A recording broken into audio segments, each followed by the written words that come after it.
Hey, it's Ruby. Welcome back to my channel. Today's such a chill day. Butters and I are literally just hanging out, relaxing. I've been reading all day, and honestly, I just felt really cozy vibes today. So I was thinking, what can I film? Because I'm feeling chatty and just, kind of. I was like, what can we do that's kind of like FaceTimey where we're just chatting books? A book tag. I feel like a book tag will be perfect. They're fun. They're just different, unexpected. I feel like we're all going to have different answers. So I'm going to leave the questions down below and number them. That way you can give me your responses and we can all just kind of compare our answers and maybe get some recommendations off of each other. So this is the mid-year book freakout tag, and I can't believe we're already mid-year. I haven't had the greatest reading year, but we still have all the second half to go, and I've been averaging about 10-ish books a month, so there's a lot of potential there. But yeah, there's 13 questions. Like I said, I'll leave them down below. Let's get started. So the first question is the best book you've read in 2024. And when I was thinking about this, I was thinking about what is the best book overall, not just the best book for me, but in general. And I looked at my spread where I have all my 5-star reads and I chose one. And honestly, I think this is the only right answer. Project Hail Mary by Andy Weir. This was so good. Honestly, I know that people were saying that this was going to be really amazing and they were rating it super high. A lot of people had it as their best book of last year. And I was hesitant because it is sci-fi and I'm not a huge sci-fi girl, although I do read it. It's just not one of those genres where I read all the time. But I'm so happy that I picked this up because damn, it was good. It was really, really good. This is math and physics heavy, and I'm bringing that up because in the beginning it starts with all these calculations and I was like, whoa. But the author has such an amazing way to explain things to you without making you feel dumb. You literally are getting the answers.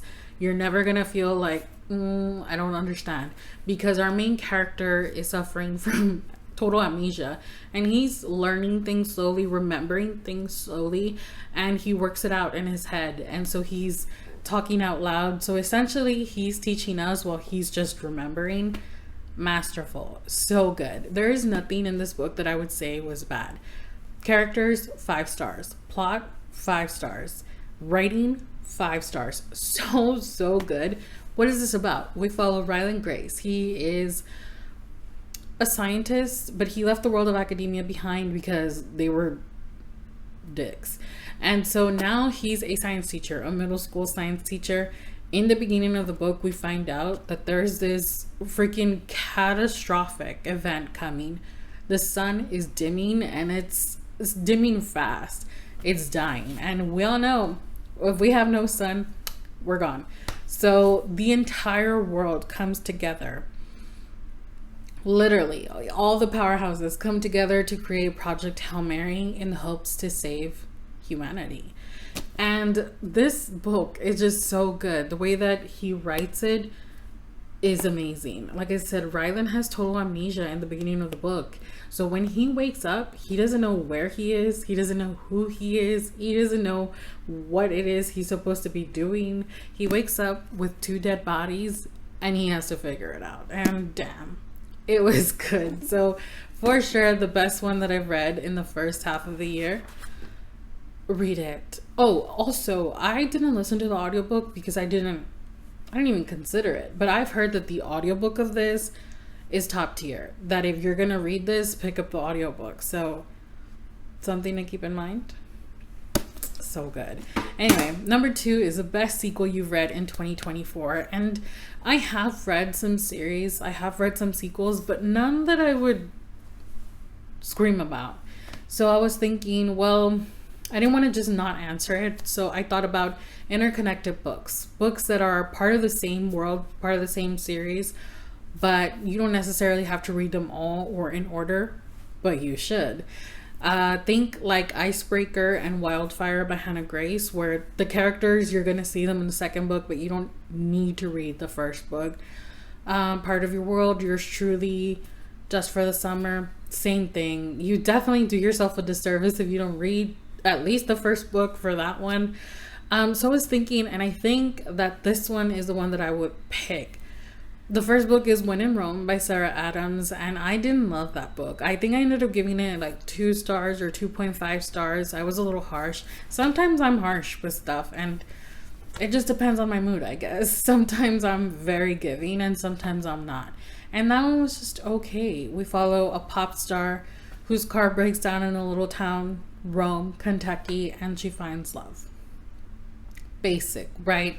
But in that book, we get introduced to our MMC's littlest, youngest sister, Annie. And I really liked her in the first book. She was really sweet. We only get a little glimpse of her, but you can tell she's just such a good person at heart.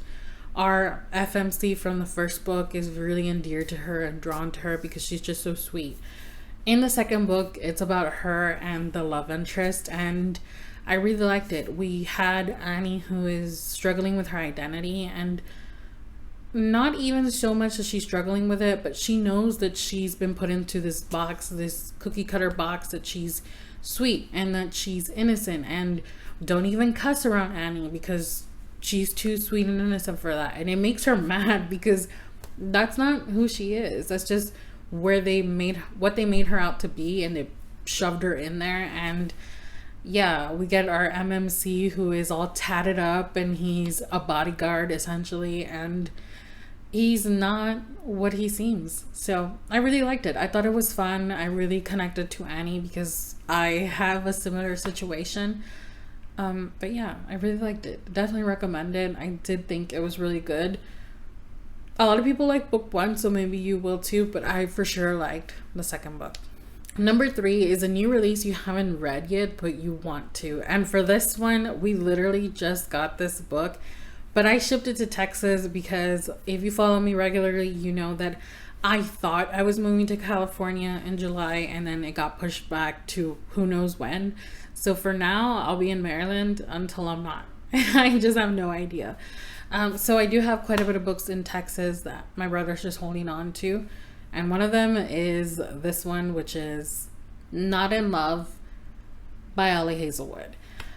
I've been seeing people read it because they've been getting it and they've been obsessed with it. Is it called Not in Love? I think so. I'll put the picture up here, but I've been seeing people read it and be obsessed with it and be very surprised by it because apparently this is following her STEMness novels, is book 4 in the whole STEMness world. And if you don't know what I'm talking about, she always writes these books where it's women in STEM finding love, essentially. And they've all kind of been similar, just different fonts. But they're all still good, you know, except for the second one. I didn't like that one. But they're pretty good. They follow the same formula. Yeah. But this one apparently has deviated. And people had said that this one was going to be her spiciest book, and that it definitely is. So I'm not super psyched about that because I don't really care about spice and smut. But from what I hear, it's really good. And the FMC apparently is really likable, really smart. So I am looking forward to that.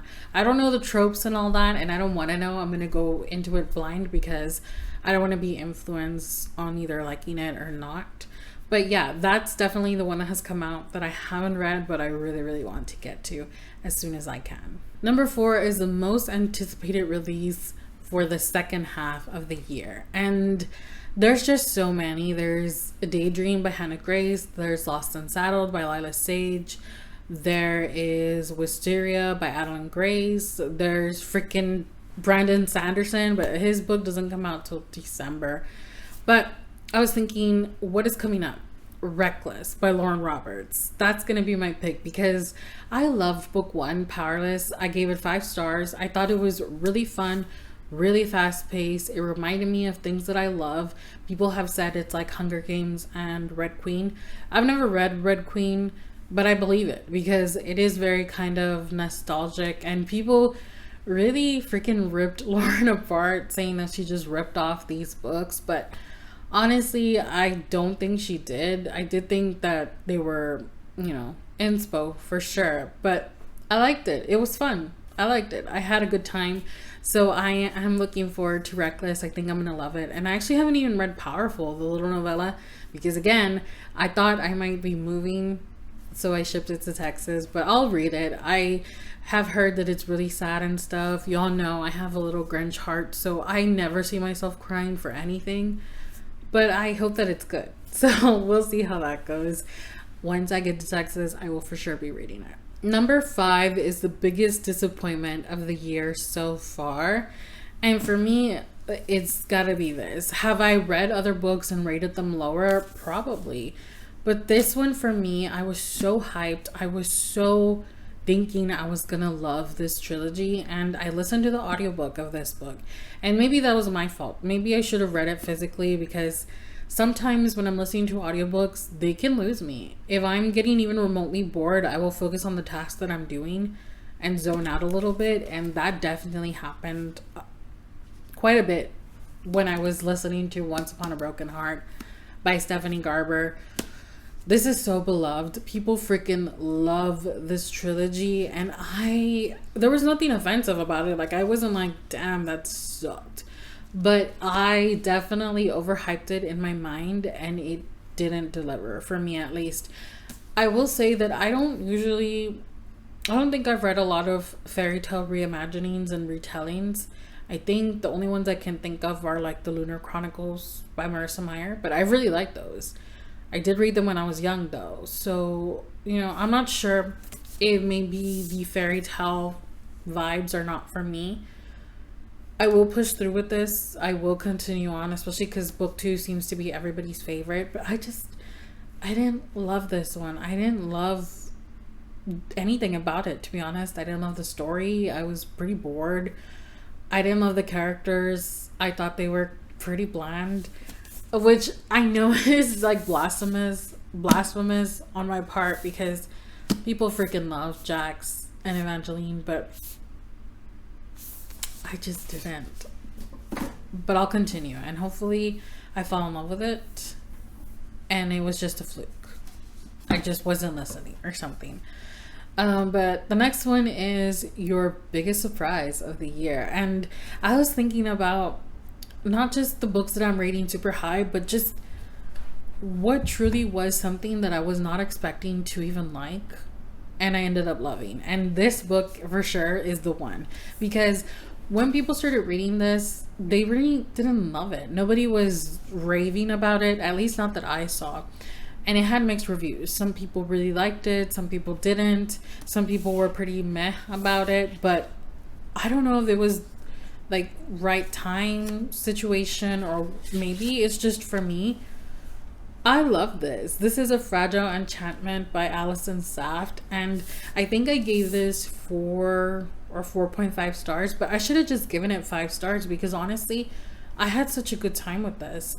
This isn't a reading vlog, it's my Regency romance reading vlog, and I think I was in such a mood for Regency romance that it definitely elevated the reading experience. I literally filmed that whole vlog because of that. But it was really good to me. So in this one, we follow our main characters. What's her name? Neve and what's the guy's name? Neve and Prince. He's a prince, but I don't remember his name. It's not Jack. Jack is the big brother. Wow, how many times am I... Literally Jack. Jack's not even the guy. Kit. So we follow Neve and Kit, and Neve is a seamstress. She's very young. This is YA. But yeah, we follow Neve. She's a seamstress, but she has magical abilities. She can infuse feelings, experiences into the garments that she creates. So she can make you feel something. She can take away certain feelings, and then she can also influence the people that are watching you. So she can literally make you disappear, but you're not disappeared, but just people just won't perceive you as much unless they're really, really looking for you. So she has this talent, right? And in the beginning of the book, she's hired to create the garments and essentially the wedding garments for the royal wedding, because Kit, our prince, is gonna get married to another princess. It's gonna be a marriage of convenience, but he's being forced into it, and she's very excited because she lives in a very impoverished life, definitely struggling, and so this is a big break for her, also to just get her name out there and glory, glory, fame, a good life. So essentially she goes to the palace and starts making these clothes, and Kit, the MMC, is a jerk. They always fight in the beginning, but they reluctantly start working together and start forming a friendship. There's a little friend group in here that's really sweet. Honestly, it was just sweet. I liked it. Was it the best thing ever? No.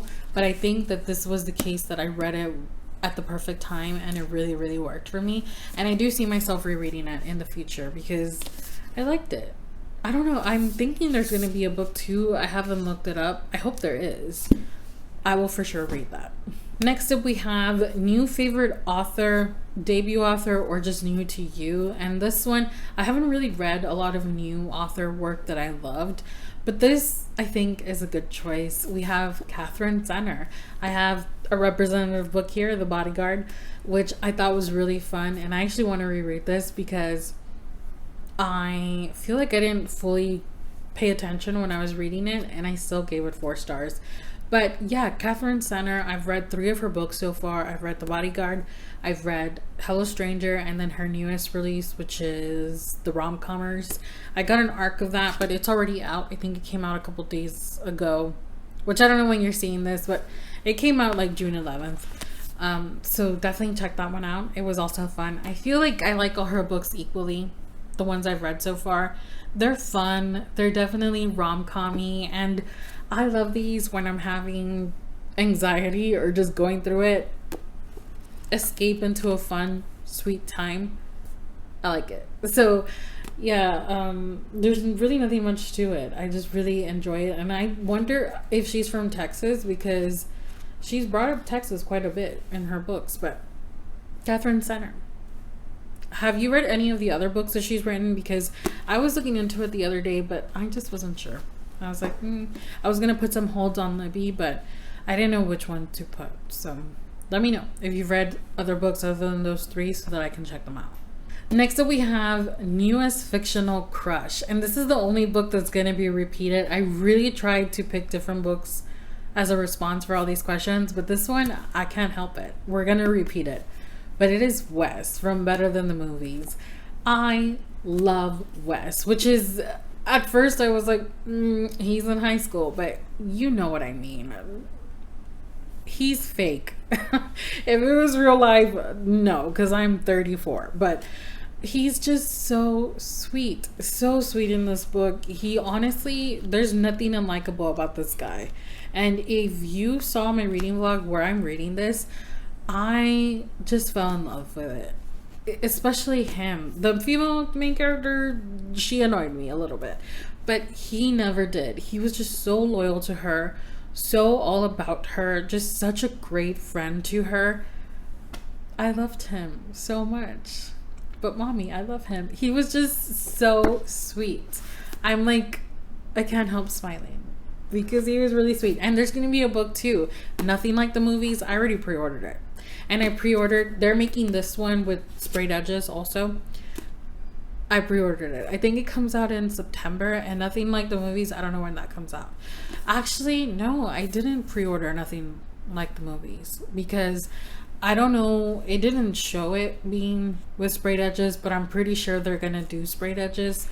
They're Barnes & Noble exclusives, but I'm going to wait to see when they put it out, because if they don't put it out now, like if we have to wait for it, then I'll wait for it, because I've been getting all the books from her that are paperbacks that are sprayed edges. I've been getting them, so I'll wait, but I'll for sure be reading it because it's just so good, so good. Love it.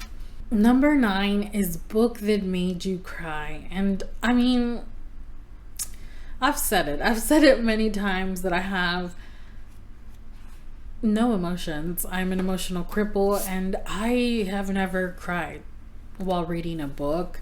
I don't think I ever will, if I'm being honest. I just don't feel feelings like that. I have teared up in movies, but not in books. And I think it's because for the most part, I try and avoid sad books. I don't like sad things. I don't like sad movies. I don't like sad books. I don't like sad anything. Honestly, I just don't. I don't want to cry. I don't want to be sad. I don't want to feel that emotion. So I think that's also a big part of it. I don't have a lot of opportunity to even cry. I'm opening myself up like to Kristen Hanna because a lot of you have recommended her books and that they're devastating, but I don't know, because my pick is Binding 13. Did I cry? No. Did I even feel close to crying? No. Not even a little bit. But everybody else seems to say they were sobbing and crying, and right now I'm listening to Keeping 13. And again, I don't remotely feel like I'm even gonna tear, but it could just be me. But like I said, I'm picking this one because this one's the one that I've read this year that I feel most people that have normal feelings would cry at. It is good though. I like it. I continued on to book 2, so obviously I liked it enough to do that. But number 10, a book that made you happy. This is where our repeat comes in because the way that I was giggling and just smiling nonstop. Watch the reading vlog. I literally talk about how I got up from bed where I was reading just to go run to my husband and hug him and giggle and just like pretend he's Wes. I was just so giggly. Like, most of this book for me was 5 stars. It wasn't until the end where she annoyed me and I was like, but it was understandable because they're teenagers. Like, they're dumb. They don't know any better. But it was just so good and I was so smiley. I need to reread this. I think I'm gonna have to reread it soon. I'm gonna see if they have the audiobook so that I can reread it that way, because man, I cannot wait for that second book. I hope it's just as good. Number 11 is the most beautiful book you've bought or received this year. And there's definitely beautiful editions that I have. Like A Fragile Enchantment, that Fairy Loot book, I've showed it to you. It's beautiful all around, but I didn't want to repeat books. Like I said, I just had to make an exception for Better Than the Movies because there was just no way I wasn't going to include that twice. But yeah, I recently got this book and it's from Eternal Embers, which I'm not a subscriber of Eternal Embers, the book box, but I bought these books because I thought that they were going to be the same height, unlike the traditionally published ones, and they're not. But it's okay because I really, really like them, especially book 1, Part of Your World. I just think the cover is so cute. There's something about this little goat in the PJs that I love. It makes me so happy. But yeah, if you know the traditional cover, it's like blue and yellow, and then Yours Truly is very red. This one and Yours Truly, they're the same colorway. They very much look like they were meant to be together. So I like that. But I pulled this one and not Yours Truly because this is the one that I like the most because of the goat. Here's a back. We have a quote, and then we have a picture of Daniel and a picture of their home. And then it even has this art right here. I don't know if you can see it because the freaking sun is blazing in on us.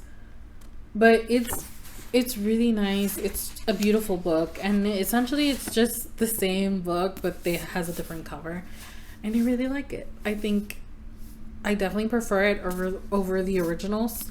So yeah, that's my pick for this one because I didn't want to repeat. Number 12 is favorite book to movie adaptation you've seen so far this year.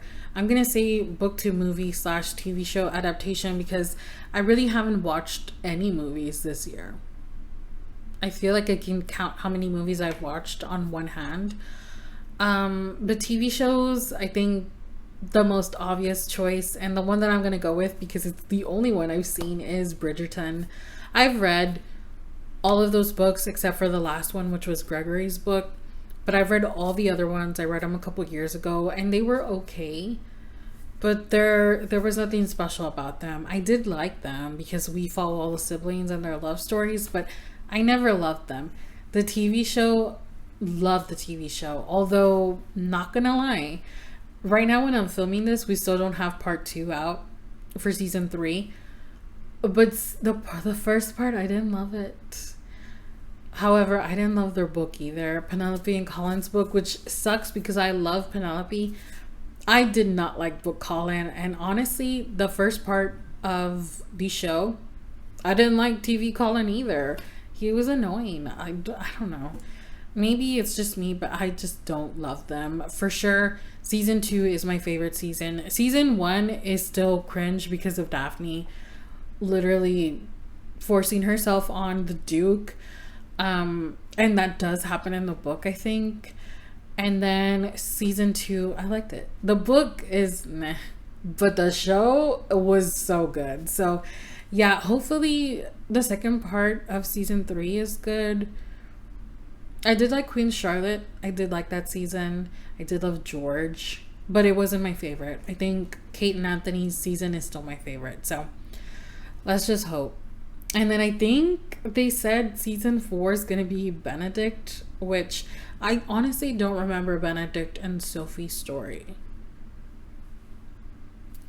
A little bit, but not really. What I'm excited for is Francesca's, because it was my favorite book. Like I said, other than Gregory's, because I didn't read it. But yeah, that would be my pick. And then the last one, what book do you really need to read by the end of the year? I chose this one because I have been wanting to read it for a long time because people freaking love this book. Honestly, I have heard a couple people don't like it, but for the most part, everybody loves this book. Everybody says it's a freaking masterpiece. Everybody says 6 stars. But I'm very much intimidated by it because literally in the back, it says The Poppy War's darkness meets The Last Airbender's elemental magic. And The Last Airbender, great, amazing. But The Poppy War, that kind of scares me. Of course, it's The Sword of Kaigen by Emma Wang. I have been looking forward to it, but because the Poppy War is in there, honestly, I just don't think I'm gonna like Poppy War. I don't think that grimdark vibe is gonna be for me. But I'm not sure yet because I've never tried it. I'm very reluctant. But I hope that I love it. It is a hefty book with pretty small print. I'm totally gonna read it on Kindle Unlimited because this is not gonna work, and I'm not gonna break the spine, and I'm not gonna drain the spine because I'm just not about that life. But I'm hoping to love it, and I'm hoping, I mean, for sure I'll read it this year for sure, because I'm not gonna carry this book on to next year. That's why I started the Bookshelf Ultimatum series, because I don't want books just sitting on my shelves. So I'll get to it. If you've read it, let me know what you thought. Like, genuinely what you thought. Don't be bullied into loving it if you didn't. I really want to know what your thoughts were about all of these. And for sure, please leave all your responses down below so that I feel like I'm not alone in this, because it's always nice to see, you know, the comments and everybody, what you think. It's just fun. Of course, follow me on Goodreads if you want in real time updates. I usually do update when I'm reading a book. I'll go do the progress and all that. I really like Goodreads. I know a lot of people don't like it, but I just like keeping track of like everybody and what they're currently reading and what they're loving or what they're hating. I think it's fun. So thanks so much for hanging out with me today. This was very impromptu, but I just wanted to talk about books. So I think we accomplished that. As always, if you enjoyed today's video, give it a thumbs up. Subscribe if you haven't already, and I'll see you soon with another one. Bye.